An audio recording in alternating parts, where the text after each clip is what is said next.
புவி கண்காணிப்புக்கான EOS-08 செயற்கைக்கோள் SSLV-D3 rocket மூலம் விண்ணில் ஏவப்பட்டுள்ளது. அதனை நாம் பார்த்துக் கொண்டிருக்கிறோம். விவரங்களை செய்தியாளர் மணிகண்டன் வழங்க கேட்கலாம். மணிகண்டன், SSLV-D3 ராக்கெட் மூலம் எடுத்து செல்லப்படும் செயற்கைக்கோள் குறித்தும் அதனுடைய பயன்கள் குறித்தும் பதிவு பண்ணுங்க.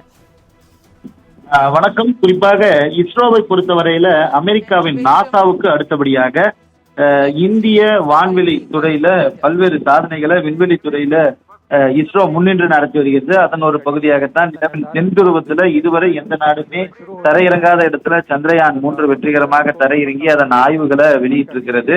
அதனைத் தொடர்ந்து சூரியனை நோக்கி ஆதித்யா L1 பாயிண்டை நோக்கி இந்தியா விண்கலத்தை செலுத்தி அதற்கான தரவுகளையும் இதுவரையில் இல்லாத அளவுக்கு பெற்று வருகிறது. மேலும் மனிதர்களை விண்ணுக்கு அனுப்பும் ககன்யான் திட்டம் மும்முரமாக அதற்கான பயிற்சிகள் நடைபெற்று வருகிறது. இதன் ஒரு தொடர்ச்சியாக அவ்வப்போது தேவையான செயற்கைக்கோள்களை கொண்டு ராக்கெட்டுகள் விண்ணில் ஏவப்படுகிறது. அந்த வகையில இன்று காலை சரியாக 9:17 மணிக்கு ஆந்திர மாநிலம் ஸ்ரீஹரிகோட்டாவில் உள்ள சதீஷ் தவான் ராக்கெட் ஏவுதளத்திலிருந்து SSLV-D3 ராக்கெட் விண்ணில் ஏவப்பட்டிருக்கிறது. இந்த ராக்கெட்டை பொறுத்தவரை குறைந்த செலவுல குறைந்த எடை கொண்ட மினி, மைக்ரோ, நானா வகை செயற்கைக்கோள்களை விண்ணில் செலுத்துவதற்கு இஸ்ரோவின் சார்பில் வடிவமைக்கப்பட்டிருக்கிறது. SSLV ராக்கெட்டை பொறுத்தவரையில 34 மீட்டர் உயரமும் 2 மீட்டர் அகலமும் 120 டன் எடையும் கொண்டதாகவும் 10 முதல் 500 கிலோ வரை எடை கொண்ட செயற்கைக்கோள்களை 500 கிலோமீட்டர் உயரம் வரை உள்ள புவி தாழ்வட்ட பாதைக்கு எடுத்து செல்ல திறன் கொண்ட ராக்கெட்டாக இஸ்ரோ சார்பில் வடிவமைக்கப்பட்டிருக்கிறது. அதன்படி இன்றைய பயணத்துல EOS-8 என்கின்ற 175.5 கிலோ எடை கொண்ட செயற்கைக்கோள் மற்றும் SR-0 டெமோஸ்டாட் என பெயரிடப்பட்டுள்ள ஸ்பேஸ் கிட்ஸ் இந்தியா என்கிற தனியார் நிறுவனத்தின் ஒரு செயற்கைக்கோள்களையும் 475 கிலோமீட்டர் உயரத்தில் உள்ள புவி தாழ்வட்ட சுற்றுப்பாதையில இந்த ராக்கெட் நிலைநிறுத்திருக்கிறது.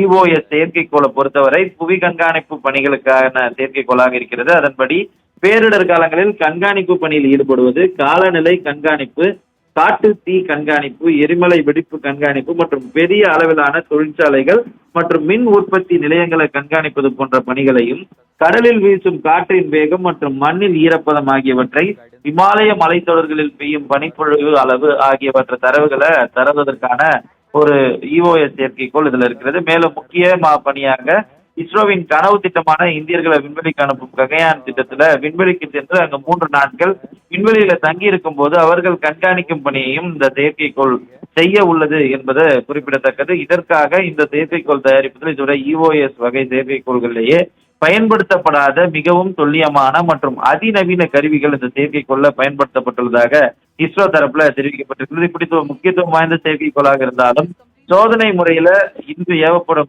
SSLV ராக்கெட், அதாவது இதுவரை ஏவப்பட்ட 2 முறைகள், 1 முறை வெற்றியும் 1 முறை தோல்வியுமே இந்த ராக்கெட் என்பது சிக்கலானதாக இருந்தாலும் இது இஸ்ரோ விஞ்ஞானிகள் மன வலிமை மற்றும் அவர்களின் திறமை மீது வைத்துள்ள நம்பிக்கைக்கு ஒரு சான்றாகவே பார்க்க முடிகிறது. அதன்படி ஆராய்ச்சி நிலையில இன்று காலை 9:17 மணிக்கு சற்று முன்னர் அந்த விண்ணில் SSLV-D3 ராக்கெட் பாய்ந்திருக்கிறது. இஸ்ரோவின் நம்பகத்தன்மை வாய்ந்த ராக்கெட்டுகளான PSLV மற்றும் GSLV ஆகிய ராக்கெட்டுகளுக்கு இணையாக தனது நம்பகத்தன்மையை SSLV இந்த பயணத்தில் நிரூபிக்கும் என்று இஸ்ரோ விஞ்ஞானிகள் ஆவலுடன் எதிர்பார்க்கின்றனர். இது குறித்த தரவுகள் விரைவில் நமக்கு கிடைக்கப்பெறும். தற்போது வெற்றிகரமாக விண்ணில் பாய்ந்திருக்கிறது SSLV-D3. மணிகண்டன், இதுல முக்கிய அம்சமாக பள்ளி மாணவர்கள் உருவாக்கி 2 செயற்கைக்கோள்கள் விண்ணில் ஏவப்பட இருப்பதாக சொல்லப்பட்டிருக்கிறது. இது குறித்த சிறப்பு அம்சங்களை பதிவு பண்ணுங்க. நிச்சயமாக ஒரு ராக்கெட் விண்ணில் ஏவப்படும் போது தனியார் நிறுவனங்கள், அது மட்டுமல்லாமல் விண்வெளி சார்ந்து விண்வெளி ஆய்வுக்காக அல்லது அவர்களது நிறுவனங்களின் ஆய்வுக்காக தேவையான இஸ்ரோவின் மூலமாக செயற்கைக்கோள்களை விண்ணப்பு அனுப்புவதற்கான விண்ணப்பிக்கும் முறை ஏற்கனவே அமலில் இருக்கிறது. அதன்படி ஒவ்வொரு முறை ராக்கெட்டுகள் ஏவப்படும் போதும் அதன் தேவையை பொறுத்து அல்லது அதன் அளவை பொறுத்து நிறுவனங்களின் தேவைக்கு ஏற்ப அவர்களது செயற்கைக்கோள்களை விண்ணுக்கு அனுப்ப தேவை இருந்தால் இஸ்ரோவுக்கான விண்ணப்பம் என்பது இஸ்ரோவிடமிருந்து பெறப்பட்டு அந்த தேவையான சேட்டலைட்டுகளை அனுப்புவார்கள். அதேபடி ஸ்பேஸ் கிட்ஸ் நிறுவனம் ஏற்கனவே இஸ்ரோவுடன் தொடர்புல இருந்து பல்வேறு செயற்கைக்கோள்களை பள்ளி மாணவர்கள் மூலமாக உருவாக்கப்பட்ட செயற்கைக்கோள்களை உருவாக்கி அதற்கான பலன்களை அவர்கள் பெற்று வருகின்றனர். அந்த அடிப்படையில தான் இந்த SSLV-D3 எனப்படக்கூடிய சிறிய ரக ராக்கெட்லையும் கூட 175.5 கிலோ எனப்படக்கூடிய ஒரு செயற்கைக்கோள்களை அவர்கள் அனுப்பியிருக்கின்றனர். அதன் பெயர் SR-0 ஜீரோ டெமோசாட் என பெயரிட்டிருக்கின்றனர். இந்த செயற்கைக்கோள்களும் கூட புவி கண்காணிப்பு பாதையிலும் அதே போல பல்வேறு பணிகளை, முக்கியமான பணிகளை மேற்கொள்ள இருப்பதாக தெரிவிக்கப்பட்டிருக்கிறது.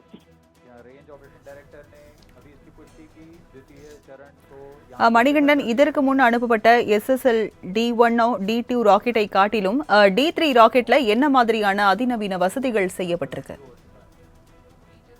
SSLV பொறுத்தவரையில GSLV, PSLV, SSLV இஸ்ரோவை பொறுத்தவரையில GSLV என்பதுதான் மிக நம்பிக்கைத்துவம் வாய்ந்தத ஒரு மிகப்பெரிய ராக்கெட்டாக இருக்கிறது. பெரிய பெரிய மிஷன்கள், அதாவது சந்திரயான் 3 அல்லது ககன்யான் போன்ற மிஷன்களுக்கோ குளோபல் சோலார் லான்ச் வெஹிக்கிள் எனப்படக்கூடிய சேட்டலைட் லான்ச் வெஹிக்கிள் எனப்படக்கூடிய GSLV பயன்படுத்துகிறார்கள். அதற்கு அடுத்தபடியாக போலார் சேட்டலைட் லான்ச் வெஹிக்கிள் எனப்படக்கூடிய PSLV பயன்படுத்தப்படுகிறது. இதன் தொடர்ச்சியாகத்தான் SSLV இது போன்ற சிறிய மிஷன்களுக்கு, சிறிய அளவிலான செயற்கைக்கோள்களுக்கு 500 கிலோவுக்கு குறைவாக இருக்கக்கூடிய செயற்கைக்கோள்களை விண்ணுக்கு அனுப்பும் திட்டம் இருக்கும் போது இந்த SSLV எனப்படக்கூடிய ராக்கெட்டின் மூலமாகத்தான் இஸ்ரோவினர் பயன்படுத்துகின்றனர்.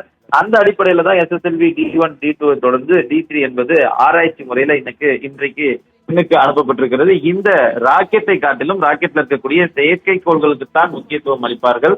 செயற்கைக்கோள்களை பொறுத்தவரையில வெகு விரைவில் இந்தியர்கள், ஆராய்ச்சியாளர்கள், விஞ்ஞானிகள் விண்வெளிக்கு செல்ல இருக்கின்றனர். மனிதர்களை விண்வெளிக்கு அனுப்பும் இஸ்ரோவின் நெடுங்கால கனவு விரைவில் நிறைவாக போகிறது. அதற்கான வீரர்கள் ஏற்கனவே அறிவிக்கப்பட்டிருக்கின்றனர். 1-2 வீரர்கள் மாற்றப்படுவதற்கான வாய்ப்புகள் இருக்கிறது.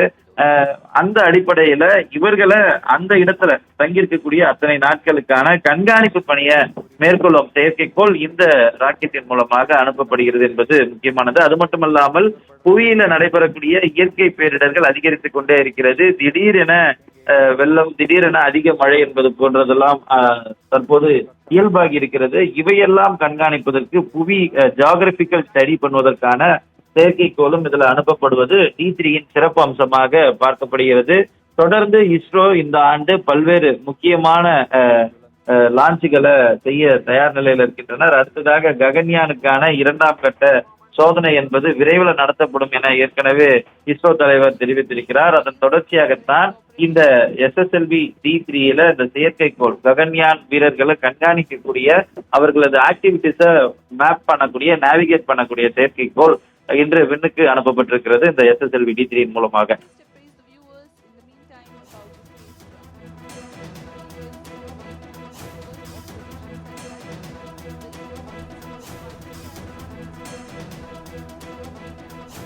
விவரங்களை வழங்கியதற்கு நன்றி மணிகண்டன்.